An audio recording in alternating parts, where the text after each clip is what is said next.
was crazy. We had a crazy launch. Like Stormzy came, parked his Wraith in front of the box park, shut down the place. People running off the buses. We made the newspaper. It was crazy. We made the newspaper. We were in the metro. It was crazy. OluwaJBeats.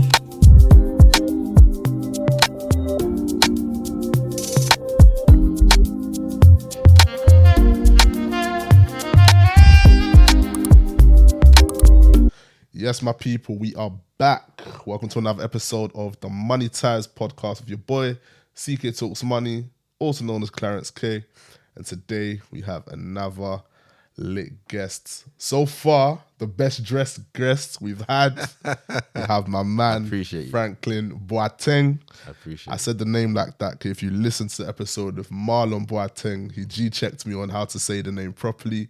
So we're doing it properly today. So my guy, bro, thank you, man. No, thank you, man. Love, I appreciate bro. you. I appreciate you reaching out to me. No, definitely, you know, and I'm happy to be here. No, that's amazing, man. Thank you, bro, man. But how you been, man? Talk to us, bro. I've been well, man. Yeah? I've been well. Been busy. Yeah? Been busy. Good and fly, yeah? Yeah, trying. Talk to us about this drop as well, man. I feel like I've spoken about this jacket like 4 times already today. This one is serious, bro. Okay, so this is you know, for those who may not know, Yes. I helped bring Averex back to the UK. Yeah.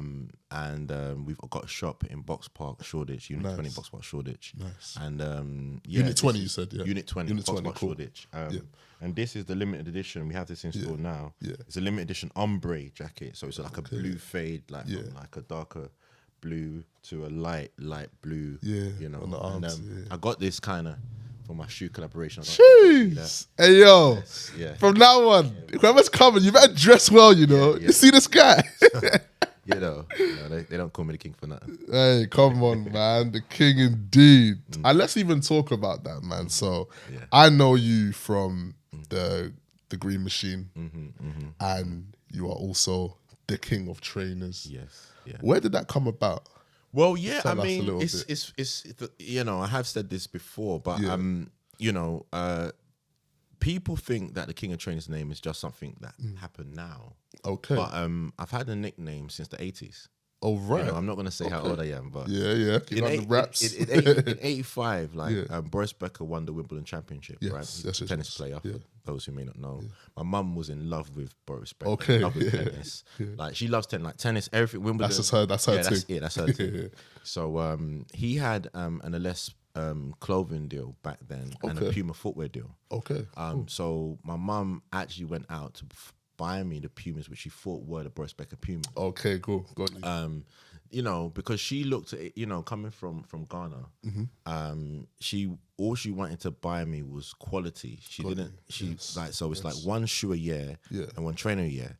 So she didn't want to buy anything cheap, so it just keeps on mashing up. She buy was the buying best. the quality thing, and it lasts for the whole year. Yeah.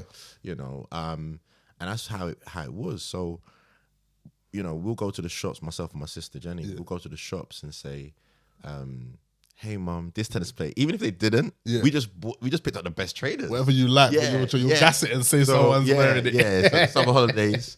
For those of you who are old enough to remember Olympus Sports, we will go there and then, you know, we will select the best trainers. And so my nickname in school Okay. was trainers. Okay. Yeah, from there. So it's a name that was even given to you, Yeah, would you say? Yeah. Right, that's from sick, then. man. Like people think I'm self-proclaimed. No. Yeah. My friends just call me King of Trainers. Yeah, That's but it. if you haven't seen his page already, usually I give out socials at the end, but go to King of Trainers on Instagram. Even me, I saw some Adidas joints that you put up yesterday, and I was just like, boy, I'm usually a Yeezy, Nike, Jordan man, but I might have to jump for that one still. Appreciate that. know? Yeah, I was doing some stuff for JD Sports. Yeah. Like we'll get into that, but yeah. And with JD Sports, I'm glad you mentioned that because I remembered literally driving yesterday that on their bags it says Kings of Trainers. Yeah, indeed. Is there any connection with that? No, or- so I mean, look, like they also used to use the tagline back in the day. Yeah. And you know, they still use it. Yeah, here we But go. I've had it as a nickname Okay. from before. Yeah. You know.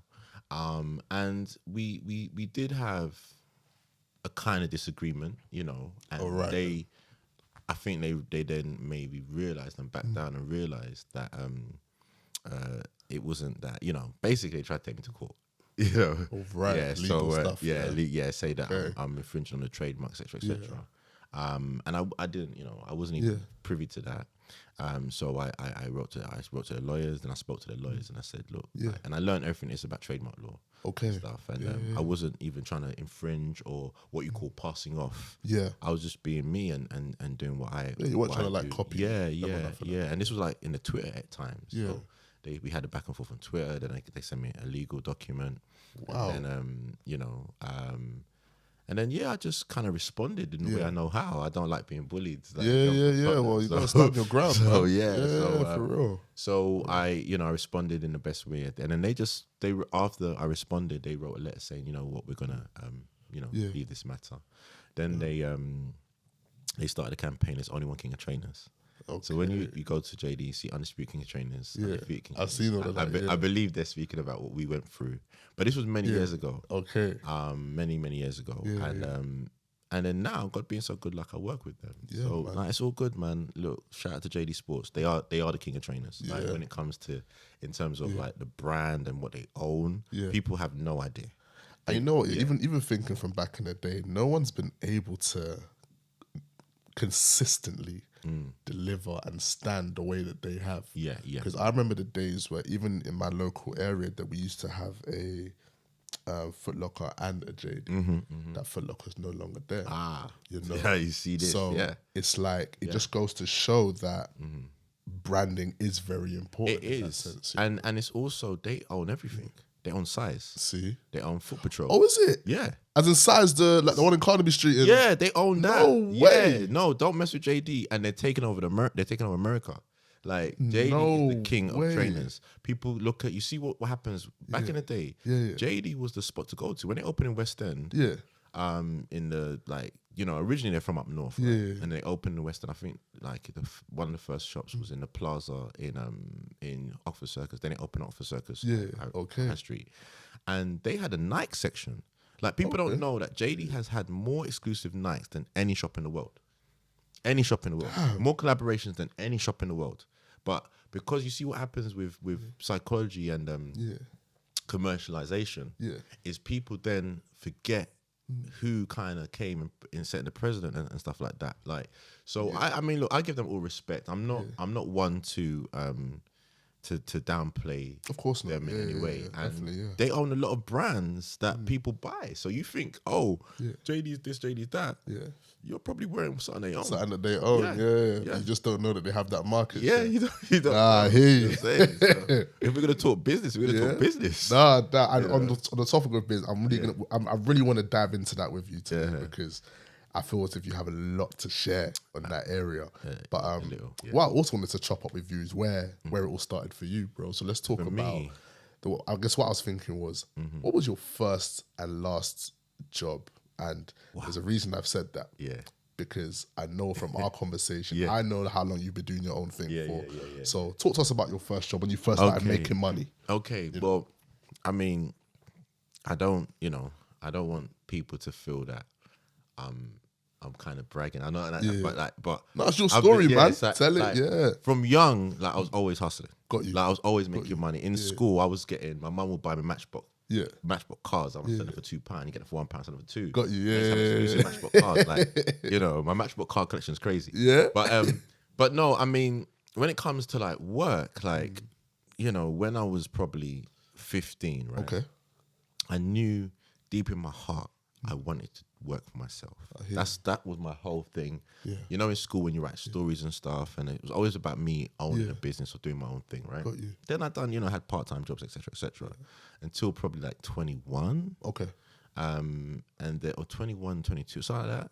But and then I just was like, because I studied visual communication, design, which is graphics plus advertising at university. Okay. Right. Cool. Many years ago, and what did it for me? I'll be honest. Like I love advertising. Like advertising is like one of my first loves. Right. I love like how to kind of market and stuff. And that's why. Anyway. But I ended up getting an internship at an advertising company called BBH. Okay. Bertel Bogan Higgerty. Yeah. Sorry, maybe I said it wrong. But BBH, they're big. Yeah. So I was there shadowing producers and advertising and all that sort of stuff, right? Yeah.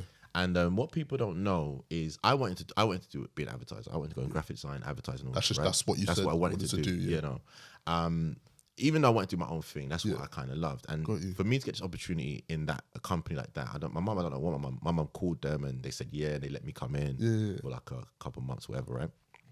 And I remember interviewing a man. I was in my early 20s at the time, right? Yeah. And I remember interviewing him because what people don't know is when you're back then, say the early 2000s, right? Back then, if you're doing graphic design, there's about 200,000 university, graduates, so to speak, and only 2,000 jobs. Yeah. Damn. So what the advertising companies know is, to work for us, you're gonna have to be privy. You're gonna have to be special. So what they did, which I thought was unfair, and I didn't know until I was inside the establishment, is they would take 10 teams. Got you. Yeah. One graphic designer, one copywriter. The copywriter is the person that has the slogan. Yeah. So the one that does the actual puts it together. And they'll take 10 teams, right? And I'm schooling people now. Maybe they don't know this, right? Yeah. They'll take 10 teams. And of those 10 teams, for 1 year, you work on real live briefs. EA Games, Barclays, whatever. Like you work your ass off, right? Yeah. And then after that year, the advertising company chooses one team for a full-time permanent job. Out of 10? Out of 10. So I interviewed this young man. He was about 27 at the time. And I said, and he told me, and I said, so, I mean, you getting paid? Yeah. No. We only get £50 a week for travel. Man's 27. Like, so I was like, so is this, way. so what is it kind of, it's like, Covering expenses. It's work experience. But I said, but you're 27, bro. Yeah. He's like, that's kind of how it goes to work for a really, like a big established company like this. What? And I'm like, I'm young, I'll be honest, like in my early 20s, I was getting money. Like I was driving convertibles to uni. Like I was doing my thing. And it's like, I was shocked. He changed my life. Whoever he is, I forgot the guy's name. And I mean, I'll have to probably look back in my notes and find his name, man. Yeah.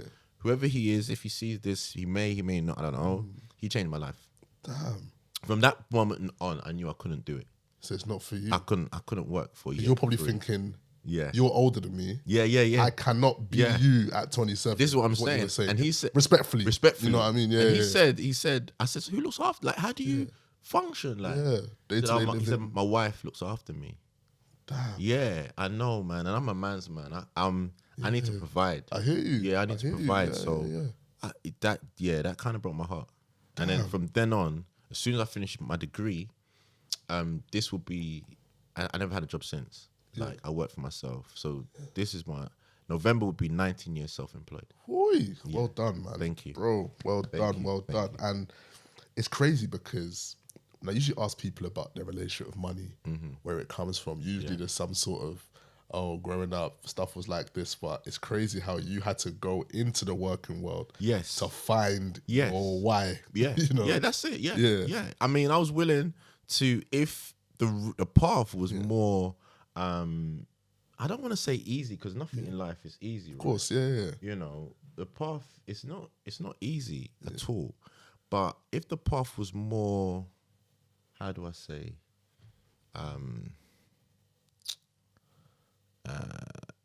simpler, like when you actually get paid, you know, I would have been like, okay, cool, like. And is that still the case now in that industry? I don't know. I've been so far detached. I did have my own graphics company, my graphic design company, where I do graphic design. I do flyers and stuff for people, and I still kind of do that from time to time for certain companies. Got you. But I don't know. I really don't know. I hope not.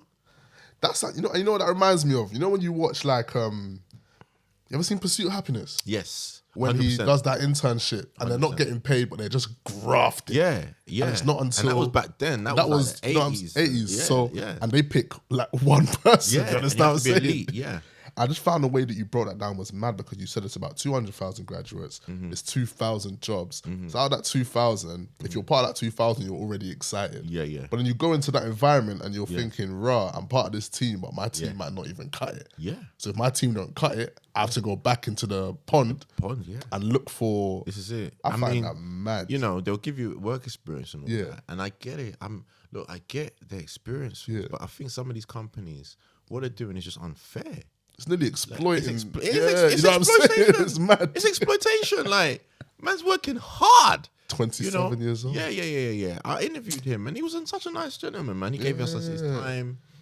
But I was like, yo, this is not happening. I'm not doing this. I can't do it. This ain't for me. Yeah, I can't do it. But I reckon that for you, just based on what you've said today, that even prior to meeting him, your mind was already fixed. Yeah. I knew. You know? I just needed that confirmation. Yeah, he was at the push to tell you. It was really like that. I needed that confirmation. Yeah. I needed to know that, okay, yeah, maybe I just need to go. And what made you start hustling from young? What is it what is it within you that was like, rah, I need to be up, man? Yeah, no, you know, You know I what I'm mean, saying? I'm from like growing up in Tottenham. My mum and my dad, R.I.P. my dad, man.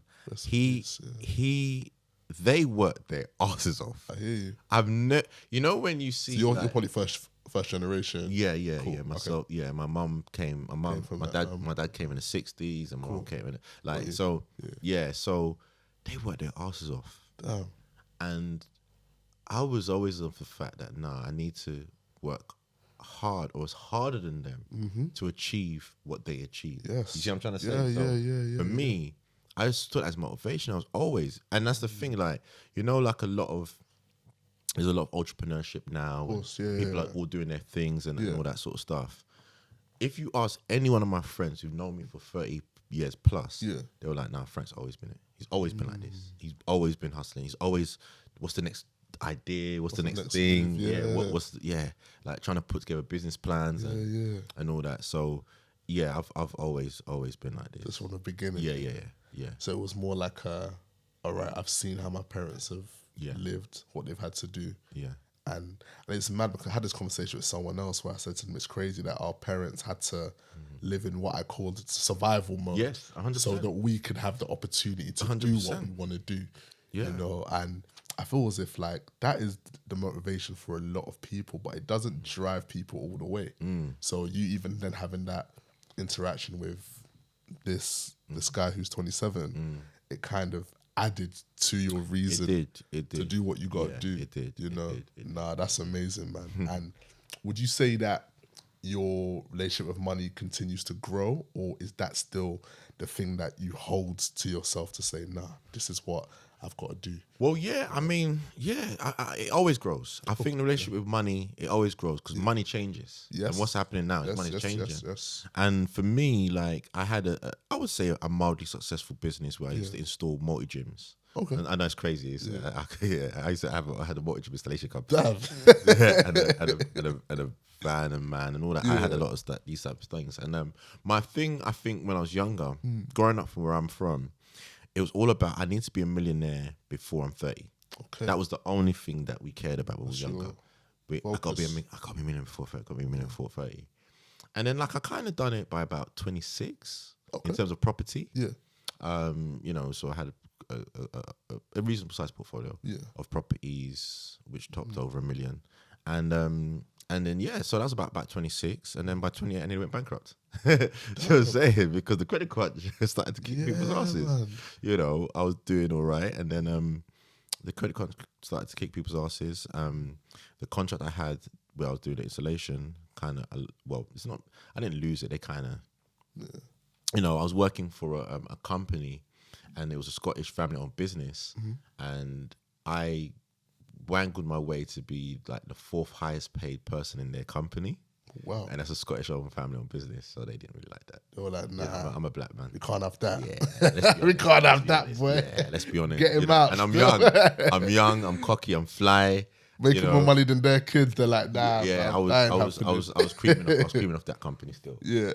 I've done that for a couple of years, and I invested well. You know, in the beginning, you know, you splurge and stuff, but I invested well. And me and my friend bought property pretty young. Nice. Yeah. Cool, man. Yeah. No, that's sick. And just randomly, what areas did you buy your property in? Yeah, man. South End. Okay. South End That's different. was the first. Yeah.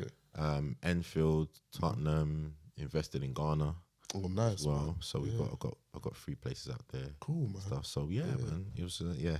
And that investing back home, is that something that you that was like something you wanted to do? Yeah, myself and my family. Yeah? We've done a lot of things in Ghana. Unfortunately, Nice, my family out in Ghana messed it up for us. That's- Had a bus company out That's there. the common story. Oh God, I don't even want to get into that's that. a whole new. That's a whole new That's a podcast. different episode. That's a whole new podcast. Like let's remain on Man, track. that is But crazy. yeah, unfortunately, my family out there, they didn't do well. Got you. So, but yeah, we had a bus company out in Ghana, had a generator rental company out there, and which God being so good, it helped us build our properties out there. So we've got our 3 places out there. Oh, so amazing, man. now we're just running that out. And No, sick, man. And even just, I know we said we're not going to bash that point, but on that point of, things going back home and maybe the people back home not nurturing it the way you would have. yeah, I feel like for me, my attitudes towards money and my relationship, how I deal with money, stuff like that has kind of altered it because I'm just like, right, I want to be able to have trust in the people that, if I open a shop tomorrow, I want to be able to trust the people that I work with. Yeah. And would you say that those experiences have kind of formed how we're going to come to the people you've hired and stuff as well, but have those experiences kind of affected the way that you maybe make decisions sometimes? 100%. Yeah. I do. I've become a workaholic. I've become someone that just does everything, and it's not good. It's tiring, for young entrepreneurs watching this or listening to this, it's not good to do everything. course, But unfortunately, because of the lack of trust, people not doing their job properly, and my business is messing up, and me losing like eye-watering money in Ghana. Not me, just with my family. Family thing, yeah. It just made me be like, no, I got to do it myself. Yeah. So everything is a bit more tied to. At least if it goes wrong, you can say, I did this. Yeah, so Rather than trusting somebody else and they mess up your team. so it's it's one of them ones. No, I hear you, man. And how important is money to you? On the scope of everything you do, money in itself, how important would you say? I'll be honest, when I was younger, money was everything. Got you. Yeah, money was like at the forefront of like, okay, I got to get the money. Yeah. I was very Some motivation. Yeah, it was now it's not as important, if I'm honest. Okay. And a lot of people say that because they say, oh, now you've made it and stuff, and I haven't made it. It's not like that. But now, for me, helping people and sharing my journey and inspiring people is way more important to me. I hear you. And even like you reaching out to me. Yeah. As soon as you were like, boom, I was like, okay, let me do it. Yeah, Maybe yeah. something like that's what it means a lot more to me now than me getting money. Cash or whatever. Yeah. If I'm honest, yeah. And I can fully second and support what you're saying because, guys, I reached out to Franklin yesterday. Yesterday, bruv. Yeah. Like 24 hours ago. What's the time? What about 24 hours ago now? It's 12 o'clock. Yeah. So it's like, I fully support what you're saying. And even the way that we spoke, I was just like, damn. When I said, oh yeah, like I could even do tomorrow, I was thinking, this guy's not gonna do tomorrow. No, I mean, I'm saying that's what I was let's do thinking. it. So Let's go. I fully respect and appreciate you for that, man. Indeed. So with the ways that you do those things, tell us where you are now. How do you try and like give back, let's say? Yeah, Not just financially, but doing things like this, really sharing because I feel that without finance or without money, what we can do is share our experiences. Yes. Because when I was younger and just really navigating by myself, I didn't have me. Okay. If I had someone who had done it and really like fallen on their face and built themselves back up, I would have been like, oh yeah, this is the way to do it, and so I try my best to share my my story as much as possible, like and as many different platforms, so many different places, and let people understand that someone from what people call the hood, come up, with us quote unquote people in the hood, can make it and really change their life and do something positive. No, that's sick, man. Yeah, that's it. And we always talk about knowledge and having knowledge, but I think the most important thing is sharing that knowledge as well. Indeed, 100%. That knowledge isn't always going to be something that you've learned in a book. it might just be what you've lived. You know what I'm saying? Tell me so about it. that's literally how it goes. Tell me And about it. growing up, would you say, like, did your parents talk to you about money? Like, were you ever aware of their financial situation? Yes, yeah. stuff I like mean, that, my you know? mum, you know, apart from them working hard, you kind of saw when things were either good and bad. Got you. You know, I think now with social media, Yeah. it takes away that human thing because you kind of see online if someone's So upset and stuff. true. But when you see your parents and You your live with mum's, them, you're there. you're Yeah, there. yeah. You see, okay, this week we had this, and next week we had this. But I'll be honest, like my mum and dad worked so hard to make sure that we didn't have a bad life. Even when they were going through what they were going through, they worked hard to be like, yo, nah, you guys are good. Do you get what I mean? You guys are good. Do whatever it takes. Yeah, sort of thing, yeah. You guys are good, and I appreciate them for that. You know, and I always like celebrate them for allowing me and my sister to have that type of lifestyle. You know, and my house, like back in the day, was the house that everyone would come to. Yeah. You know, I remember one time, like me and one of my friends were outside. Yeah. And then mum was making some jollof rice, right? Ghanaian jollof. Yeah, Ghanaian jollof. Okay. I'm not even going to get into this. We can discuss that after. When the camera's off.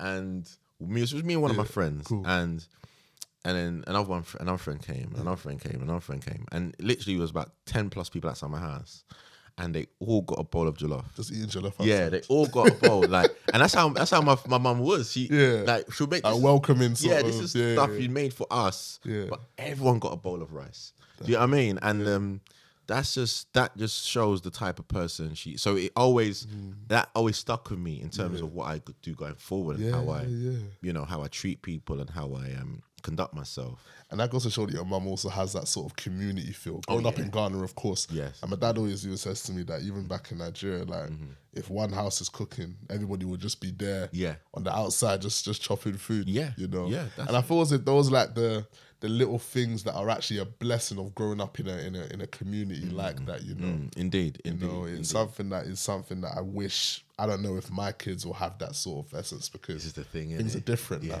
Things are different. You know? I mean, we have to try our best to give them that as much as we can. Culture, exactly. That is culture. That's what builds our foundation. Literally. And is there anything that you wish you knew sooner? When you talk about finance or anything you've ever looked at and thought, mum, you should have taught me that, man. Why didn't you tell me that? I would say like saving from very young. Okay. Saving your money from very young. And I mean, to be fair, when I was young, we done all right. I bought my first place at 23. Yeah. You know, so we did okay, like, but just having that kind of mentality to save. I know, you know, everyone wants to enjoy and party and stuff. Yeah. But if you guys, anyone listening to this, can save young, get on a property ladder young, freehold if you can, and just pay off your mortgage early, you're good. Yeah. You're good, you know, so sorry. That's cool. That's Siri trying to interrupt. Yeah. But I think just things like that. But you see what it is, the quote unquote education authorities in the system, it wasn't designed to pass on this type of knowledge, these types of things. Like, so when my mum would, like, you know, my mum and they would tell me stuff, and I picked up things very early about money and stuff and saving and all that, you know. But you just want so much more, especially what's happening now. That's why they do have things for young people like Go Henry and all these different cards that they can use and stuff. So, you know. No, definitely, man. And were any of your parents self-employed? Because you're very entrepreneurial. Yeah, no, my mum, no, they both were. My dad was an accountant. Okay. He came into this country. Imagine he came into this country and his first job, being an accountant in Ghana, his first job here was working at the Coca-Cola factory in Edmonton. Yeah. No. Because way. and then he used to tell me that it's funny. I'll mention this, and he told me because he was educated. Yes. What happens is, let's be honest, back then in the 60s, you know, a lot of the quote unquote establishment didn't really want to deal with our people. Of course not. Right. Yeah.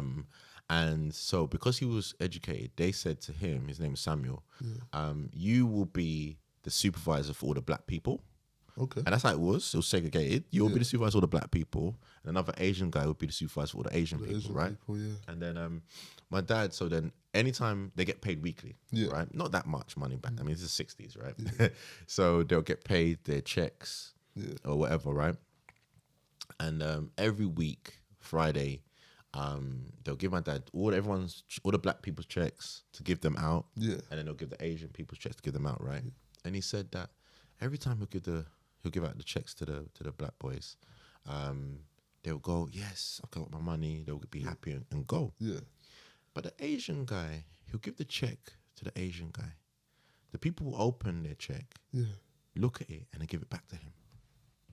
Huh? Yeah. For a while, my dad observed this, and he got a bit frustrated. He thought that the guy, so he pulled the guy to the side and he says, what are you doing? What if he was robbing them or yeah, something? like, what are you guys doing? And I'm violent. Yeah, what are you guys doing? Because I don't see them taking their money away.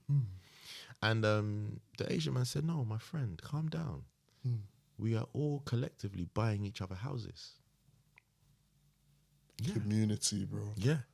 That Community. time in the 60s. Yeah. So my dad quickly he went and bought a house in Crouch End. He said, yeah. He said, I will not carry last. He saved up. He saved up and he got a place in Crouch End. Now see, that is crazy. And you know what? Yeah. I don't understand 60s. because Coca-Cola factory. they came from their country the same way that we came from Nigeria or Ghana, but it's like, why is it that why do you think it is they have that way of thinking and we're only kind of just sort of catching? Yeah, you know? It's education. It's just knowing. It's actually just someone saying, okay, guys, this is how it's going to be. Yeah.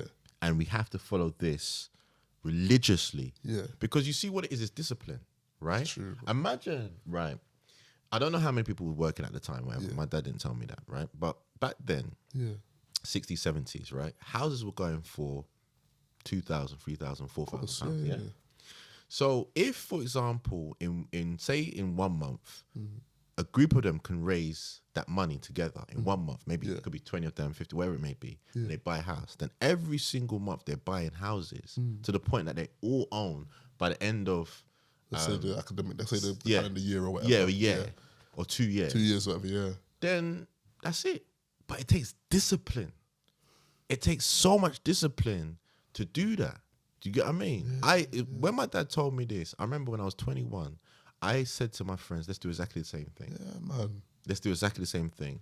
And I remember I invited 15 of my friends to my house. I cooked them food. I said, look, this is what we can do. And we could all buy houses and blah, blah. I was at 21. Yeah. You know, if I'm lying, I'm dying. Like, my Yeah, friends would tell you, like, and then everyone was like, oh, and then it just disbanded. And then we only had probably 4 people that did it. That were down. You get what I mean? And then after 2 people dropped off, it was just me and my friend. And we just, you know what I'm saying? So it's like, it's just so hard to kind of, you know, to get people to be disciplined enough to be like, okay, we got to do something to really educate and change the way we... And you know what, bro? There's that trust element as well. Indeed. When you said the story, the first thing I was thinking was them not trust each other. 100%. Like, 100%. person who's 7th in the list is even trusting person number 3. Yeah. That when he gets his thing, he's not going to try and mess out. Pull out. You know what I'm saying? Pull out. Yeah, so, that's what it is. Damn. You know, and it's trust, it's discipline, it's respect. Because we're doing this all for the common goal. No one man is going to be higher than the next man. We're all going to be all right. Yeah. You get what I mean? And that's how, you know, a few of my friends now with our businesses, that's how we kind of look at it. Like, so would you say, so you own business with your friends as well, yes, right? Indeed. 100%. Cool. No, that's sick, man. And let's talk about businesses, man. Let's talk about the businesses in box. Let's talk about Retro Store. Let's talk about the Averex store. Let's talk about Green Machine. Yes. Green Machine, what is it? 8 branches now? Yeah, so Green Machine CBD, yes. So we have 7 branches mainland UK. Cool. And an 8th branch in Jersey. Nice. Yeah. Nice. Yeah. And what was the idea behind that, man? Okay, so one of my friends, I'm going there after this, by the way. Yeah, okay. One of my friends, shout out Shamil. He was, before lockdown, this is 2019, he was looking at things to invest in. Okay. And then he saw that a franchise came up to buy into a CBD company. Okay, cool. The CBD company, Green Machine, was set up by a gentleman called Paul. He suffered from acute arthritis, and he started developing his own formulas of CBD, remedies, which helped cure him. He was literally bedbound, and oh wow, 100%. So he, it's rheumatoid arthritis, I think. So it really swells your joint. It's really bad, and it helped cure him. So he set up a couple shops, and then after he was looking for a franchisee. My friend Sham was like, "Cool, I'm gonna go in." Signed a contract to have all of the London shops. Okay, cool. And then he proceeded. They had a shop in Greenwich. Then he was opening one in Cheshunt, and he opened one in Cheshunt like December 2019, I believe. Okay, cool. It was running, it was doing well. And I don't live too far from there, so I'll go there, see him, and pick up something and stuff. And then I bought a muscle and joint rub for my mum. Okay, she's got arthritis. She used it. It was very good. She said it's amazing. It helped her arthritis, right? Oh man. So imagine December to Jan, everything's happening, boom, boom. Then March comes as lockdown. Yeah. But all the time, like this particular friend, he's always one. Anything he's doing, he's open arms. He's always open arms. Whatever he's doing, he'll bring. He's sharing. That's my guy. Like so he'll literally just be like, "Yo, Frank, whenever you want, you could just invest. It's cool." Like, but then what was the real trigger was in lockdown. Obviously, the world was shut down. We didn't know what was happening. People were saying retail's dead, it's dead, blah, blah, blah. But then the council and the government wrote to him and it's like, "Oh, did you know you guys are a health store, so you can open throughout?" Yeah. So he got on the he got on the phone and it was like, "It's game time." I'm like, "Yo, I'm opening East London. We're doing this." Like, it was game time. So I sent an email probably like within that day. One to Box Park and one to a shop on Brick Lane. Okay, cool. And the Box Park guys got to me within an hour. And the rest is history. As we were doing that, then Rich wanted to invest as well, Rich 32. So he hit up Shmuel's brother Tarek. Was like, "Yeah, here, Frank's opening one. Can we sit down and talk?" And then it was like, "Yeah, sure. Like let's make it happen." Let's do it. Yeah, man. And that, and then us all being from Tottenham, we just made it happen. And then we launched that one April 2021, I believe, just like the first non-essential retail day after lockdown. It was crazy. We had a crazy launch. Like Stormzy came, parked his Wraith in front of the Box Park, shut down the place. People running off the buses. We made the newspaper. It was crazy. We made the newspaper. We were in the metro. It was crazy. And then we then invest a little bit more, and we're now in the parent company, so we own a small percentage of the parent company. Nice, man. Yeah. And with that process, firstly, that is sick. I can't even lie. What I like most about that story, of course, you have your business model and everything, but what I like most is the idea of brothers coming together. Oh, for sure. And you mentioned your boy Shamil, that when he does something, he's just like, "Yo, this is what whoever wants in." Yes. He's always been like that. Yeah. And I feel as if that's something that we lack quite a lot as a community as a whole. Oh, for sure. Someone will have something that's just like, "Yo, let me keep this to myself," so man don't try and touch my thing. Yeah. So in that though, what would you say is was your biggest challenge? With this bit of Green Machine business. Well, I mean, we've had challenges because we're like the biggest CBD dispensary in the UK. Okay, right. Cool. So all the kind of red tapes and stuff, we're the ones that going through it first. You get what I mean? And it's been challenging in the sense that we are we've reached that place where we're a little bit more successful than we need to be at this time. So when we get certain products in our store, it sells out straight away. So replenishing product is tough. So I'm assuming your suppliers aren't even. No, we've got suppliers all over the place. We've just built a factory in Greenwich as well now. Okay, cool. So before we had our factory, it was hard. Like it's logistics. It's logistics with import and export. It's just logistics. It's a lot of logistics happening. So and how is this whole us leaving the EU affected you? It's tough. It's getting stuff. We need to get stuff in. So we're having to do like back orders for 6 months. So that we're on top of everything, but then you can't order too much because everything has an expiry date. Got you. You get what I mean? So if you overstock, by the time you restock, it might be out. So that's what people in business, no matter how successful something may be, it doesn't mean someone's making loads of money. It means that logistically, something can mess up because if you making money, on one hand, you get me, because people they're like, oh, you man are paid, you man are this and made it. Look, we're sustaining a good business. You're doing that's, your thing. That's what I can say. Yeah. You know what I mean? So it's like that. But working with like Wretch, he's a great guy. Very kind of creative, visionary. Yeah. The team, Shamil, Tariq, Nicole, Paul, like the whole team, everyone who works for Green Machine, they're just great people. And I guess I think I know why you lot work well together, but why do you think you guys all work so well together? Because we get it out of the mud. No, I'm playing. I hear that. I'm playing. Nah. Yeah, I mean, look, we just all hustlers, man. We just gotta get it. Yeah. It just seems like you all have the same goal. Indeed. It seems genuine. Indeed. It seems family-like. Indeed. I don't know how long you lot have known each other, but it just seems like you're all working towards the same thing. Yeah, a long time. Yeah. No, that's sick, man. And when I looked at Green Machine, I had a question.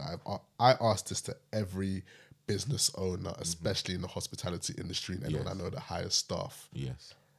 How do you find the right people to represent your brand? It's tough. Yeah. Hiring good staff is tough. Imagine, look, man. We love all our staff. There's one staff I have to mention. Her name's Charlie. Yeah.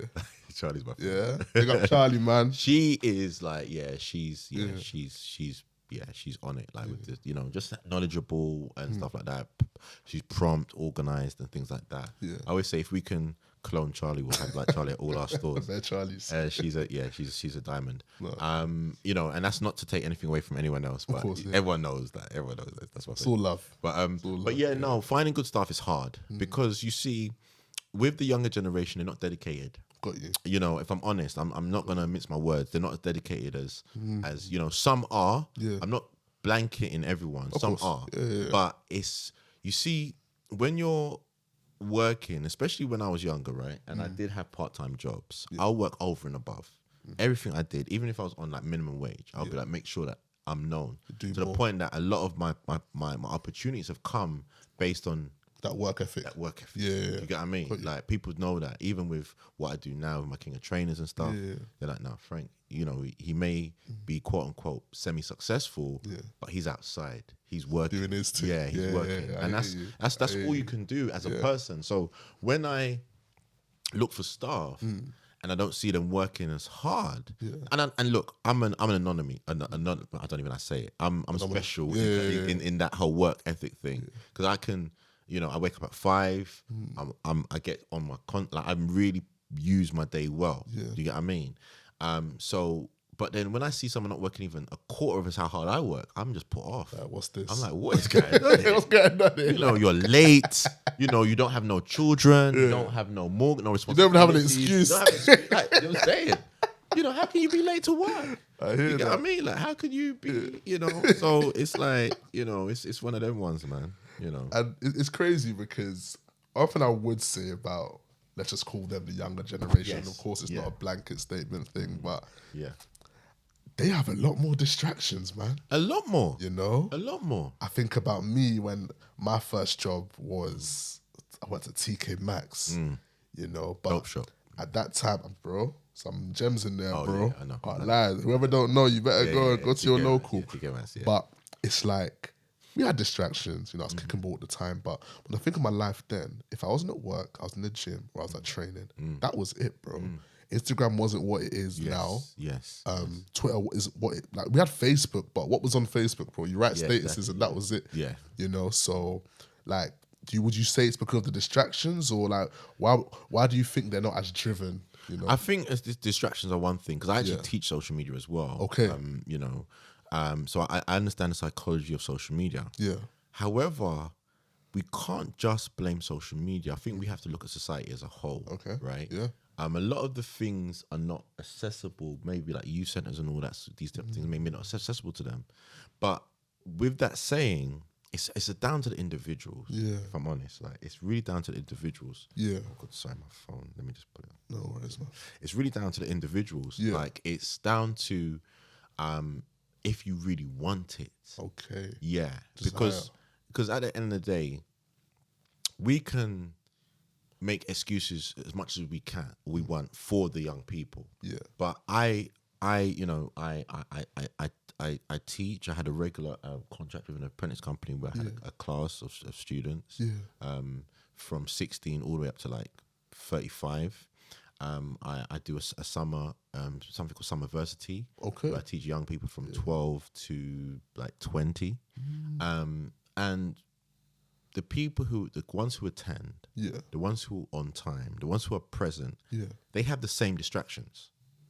Does that make sense? Facts. They have the same distractions. They have the same things. They're young. They have the same distractions. I hear you. But they show up. Yeah. Do you see what I'm trying to say? That's the difference. They show up. Yeah. And as much as we like, remember, like a lot of the things I'm doing, like the apprentice I'm doing, you know, the apprenticeships that I teach at, and I do some guest lecturing at Cornell College and Middlesex University and all these different places, right? But especially with the Summerversity, shout out Lift, shout out Islington, right? They've got like a massive establishment in Islington on White Lion Street. Yeah. Big building called Lift. And it's free. It's free. Right. All the courses, everything they do is free. Fully funded. It's fully funded. It's free. Maybe it could be a thing like we need to probably promote them more. Just things like that. But when I do my courses, all my courses are packed out, and it's the kids that they show up. Most of my courses are like a week. Yeah. They show up every day. It starts at 11 o'clock, so it's not that. Yeah, you can still get a bit of a you know, it's not that late. So it's about if you show up. Yeah. You know, sometimes like 10 o'clock, 10 at 1. Yeah. It's if you show up and you're present. So I don't know. I can't really accept it's too many excuses because we have to get to the time of like, do they really want it? And I guess it all comes down to choices. Indeed. You know, like most things in life, you either go here or you go there. You know what I'm saying? And if you don't make a choice will be kind of made for you. Indeed. So, no, I hear that. I fully agree with that, bro. And on the points of, let's talk about these stores as well. When you were looking at areas to open in, why those areas? Yeah, so so Box Park for me, 'cause, you know, I've had my friends have businesses there before. I kind of grew up.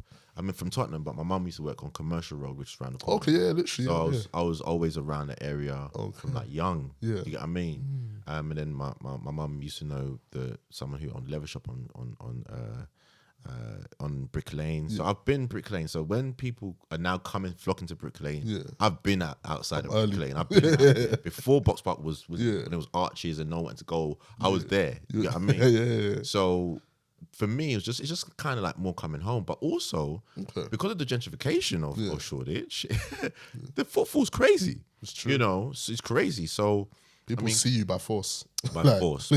I think it's something like 1.3 million people. Yeah, that's definitely believable. It's crazy. Definitely believable. Like, so that particular area for my stores, I have like 3 there now. Yeah, 3 on that strip. Okay. Yeah. Nice, man. And where you look at sort of franchising, this is a franchise, right? Yeah. For anyone who would want to be involved in a franchise, what sort of stuff would you say they should look for? Well, I mean, it all depends if they're interested in the product. I would say, I would say, don't venture into something that you're not interested in. Like for me, health and new forms of health away from the big pharma is interesting to me. You know, CBD and marijuana and things like that has always been interesting to my society. Like it's always been, do you know what I mean? Whether it's illegal or legal, let's be honest. It's always been around. So, it's been around. So let's so for me, you know, venturing into this type of business is to make sure that when it does get to the stage where marijuana is legal, we're at the forefront as black people. You know what I mean? Like and you know, of people of color. Do you know what I'm saying? My business partners, Shimon Tight, they're Mauritian. Founder of the company is a white man. You know, and obviously Wretch is black, but we have to be part of the conversation. You know what I mean? You know, so that's kind of what interests me as well going forward. And they will legalize it eventually. But for any advice to anyone, I would say please be interested in what you invest in. Right. You know, because what you have to understand is franchises are still new businesses to some degree, unless you go into like a Subway or whatnot. Do you the scales across. Yeah. So it's not about just being like, oh, because this, you know, you just have to look at what, you know, and there's some unicorns, you know, like I know a group of guys who they're the ones that invested in German doner kebab. Okay. You know, and they're killing it. It's like, they're everywhere now, like, bro. They're literally everywhere. Yeah, so sometimes you just have to just look at unicorns, and if there's money, it's you know, it's No, that's sick, man. And just to kind of touch again on KOT, King of Trainers, and you work with brands. You've mentioned Ellesse today. We've talked about JD. We've talked about Avrex. And how do you go about getting these brand collabs? Let's call them. Is this a thing whereby they're just like, nah, we like my man, we're gonna work with him, or knocking on the door? What, you know, it's like a bit of both. Okay, you know, cool. I have an audio book online called How to Get Free Stuff from Brands. Okay, I saw that one. You see, yeah. I saw that one. Yeah. So yeah, I would suggest that everyone listen to that as well after this. Just to add, also, there's actually 5 audio books on your website. There's the NFT one, there's that one, and then there's 3 more in there as well. There's quite so check that out on Franklin's website as well. Yeah, thank you. Yeah, so yeah, franklinboateng.com. You'll be able to see them. But I think it's a bit of both. I mean, in the beginning, if I'm honest, like if I'm looking from a social media standpoint, I jumped on Instagram after kind of the whole situation with JD, and I registered the King of Trainers on JD, JD, right? And it was always more a thing of let me write to the companies in the beginning and let me say, okay, I'm going to do this. I want to be a big quote unquote person in the sneaker game. I really love trainers. Can I work with you? Right? And I wrote to all the brands. I got ignored. Who do you think you are? Type of things. And what I've always said is you can't tell people what you're gonna do. For real. You can't tell people what you're gonna do. You know, you can't. You know, you can give them an idea. An idea, but you have to show and prove. And I said, okay, okay, cool, I'll do it myself. So then me, myself, and a few of my friends, and we're like, yeah, okay, let's go. So I was posting in the early days of Instagram. I was posting 20 pictures a day for 3 years straight. Yo. Yeah, 20 pictures a day. Crepes or crepes, news. So it was news, it was releases mixed with my stories about back in the day and showing who I am. Because a lot of what's happening now and the trainers that people are wearing now, I was wearing that 20 years ago. Do you get what I mean? Like, I've got a picture on my IG of me wearing my Avrex jacket when I was 17, 25 years ago. Like, and now, and I've got one of me wearing it then and one of it wearing it now. You know what I mean? Like, I'm not. This is why I don't want people to feel man showing off. I've always been about the fashion, the trainers. It's just what you love. It's your passion. That's what I'm saying. So for me, I was trying to show them. Look. I mean, I know there's these quote unquote influencer people, whatever. But I live this life. The influencer. Yeah. Trendsetter. I'm influencers influence. Yeah. So I mixed my stories with content. Yeah. And it just grew and grew and grew. And I think the first company to just reach out to me was Diodora.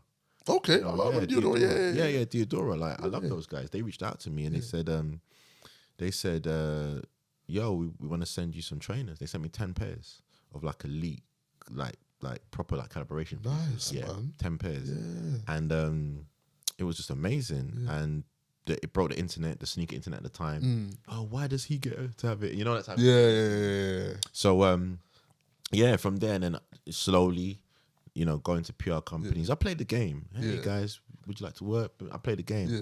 But now, like, I don't play the game. They better come. If they come played enough. Yeah, I played enough. If they come to me, it's cool. Yeah. I reach out to who I want to. I kind of do what I want now. I hear that. Yeah. But I have to shout out Ellesse because Ellesse gave me the opportunity. Now I have to shout out Gunho. Gunho is a PR company. A gentleman called Jonathan. He reached out to me saying that they wanna design the shoes, the tanker shoes that I'm wearing. Yeah. Then they invited us down to the Ace Hotel at the time. Yeah. It was 2019. Okay. And they said, like, you guys can do a take on your shoe, and then from there you can we'll give you a few pairs for friends and family. Yeah. So I just sat down. I was like, "Oh, yo, I got to do something for my mom. I got to do something for tennis." Yeah. And I remember the whole. That's the whole it was in the back of it was in the back of my head about Boris Becker and all that sort of stuff. So I asked them for the jacket he was wearing when he won the Okay. Wimbledon Championship. Yeah.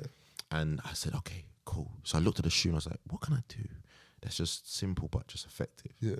So I based the colorway on the jacket he was wearing. Okay. And it was a light blue jacket and a dark blue jacket. So Bro. Yeah, I yeah, can't yeah. lie. That is Yeah, sick. yeah. That So is sick. I made one foot light blue and one foot dark blue. Yeah, yeah, And I yeah. just left it like that. And I put 1985 on one sole Yeah. and 1995 on the heel of the other. Damn. And then I just left it just plain. Yeah. And then the story is, in 85 he won the Wimbledon Championship. Yeah. Then in 95 he lost, I think, to Pete Sampras. Okay. Or something. Yeah. Got you. So that was his Yeah. So the shoe's actually called Decade. The kind of sub name is called Decade. Yeah, right? yeah, yeah. Or people call it Grand Slam, whatever.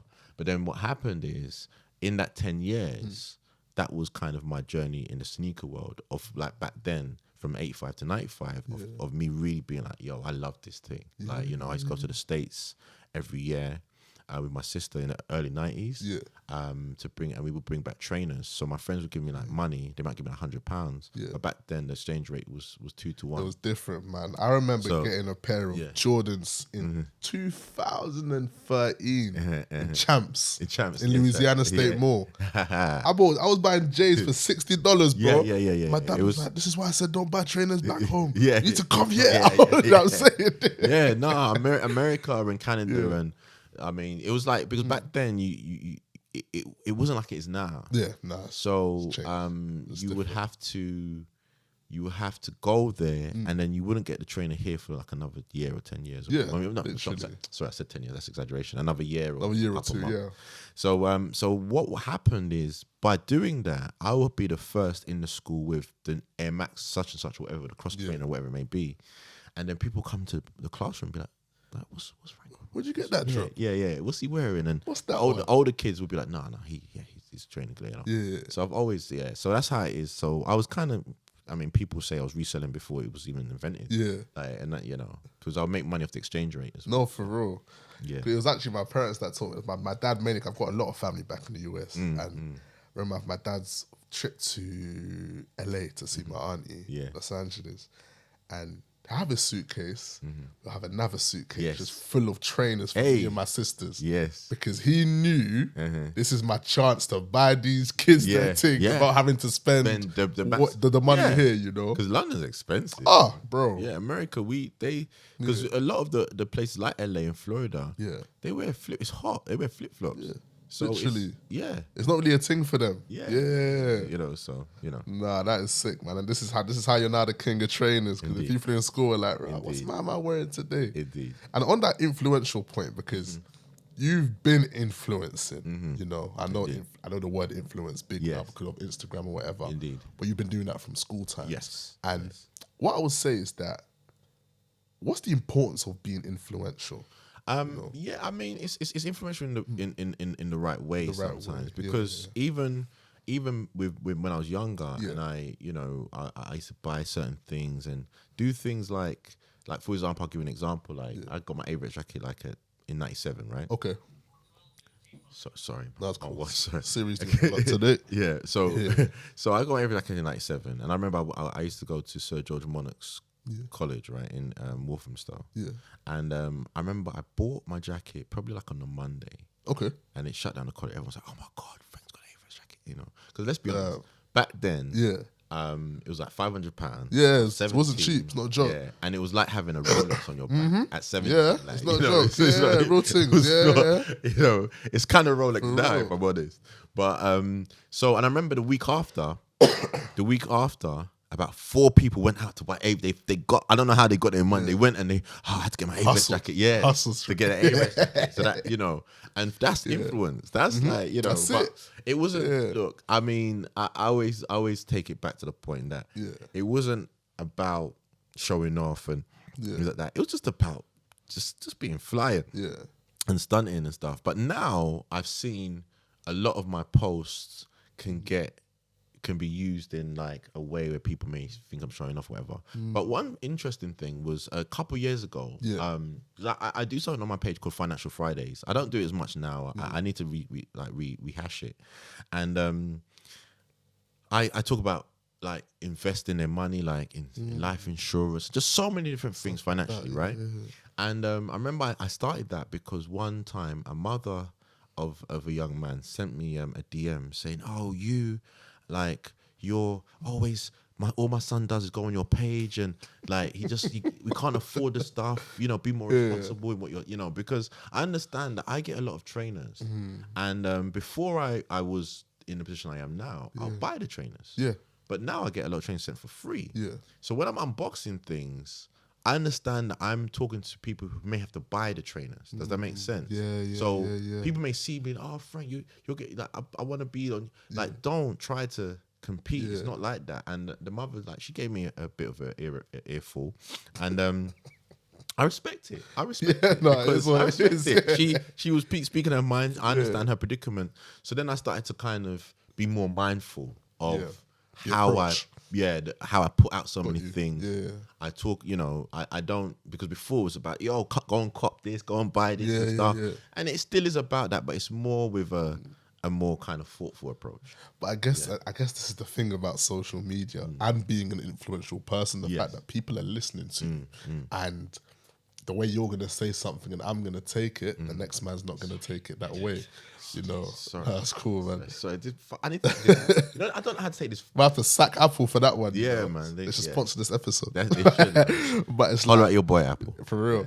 So it's like, you never really know how people are going to take it, So it's one of those things that it's kind of hard. And it's very hard. Even with everything you're saying, you've mentioned a couple of times that you don't want people to think that you're showing. But for me, it comes from a place of passion. And a big thing, a big start of this podcast was to understand people's passion. And one of my questions even was, why do you do what you do? Is it for money or passion? And I haven't been able to identify that with you, because I know that you spoke that you love money from young. Yeah. Money was your thing. But everything you're doing, it's not as if you're telling me you're doing some random thing that you don't like. Or like selling water, like we were talking about water earlier. You're doing what you love. Yes. So if you were to have a bar for I'm doing this for the money versus the passion, how would you grade the two? No, I mean, I am doing it for the passion now. Because the passion does equate into money, if I'm honest. Yeah. But yeah, passion will always, because once you focus on your passion, and people say this and it's cliche, the money will come. But you see, I say this, and I think I took this from some American guy, right? I'll be honest, I pirated it. Consistency is the cheat code. Yeah. Consistency is the cheat code. For real. Whatever you love doing, whatever it is, be consistent enough, and you will make money. That's a word. And That's obviously a don't word. be stupid, but No, don't be of course, stupid, but be consistent enough, and you're gonna make some money. No, I love that, man. That is a word. And at this point in your life, would you say you're doing what you love?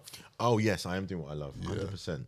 I wake up every day, just thanking God, like I'm here and I can do what I love, and it's not easy. Yeah, it's not easy. They say, oh, be an entrepreneur, you'll make money, you do this. I work harder than anyone who works a 9 to 5. Bro, I'm just putting it out there now. I'm gonna have to book you again, because that entrepreneur one, that is a convo. Yes, I feel as if I'm seeing these convos. A lot of people are talking about, the 9 to 5 is a rat race. This is that, but it's like, it's everyone has their journey. Yeah, it's I okay. mean? Look, if you are meant to do a 9 to 5, please just get cracking. Don't try to do what we do. Hey, I hear you. Yeah, I mean, bro. you'll burn out.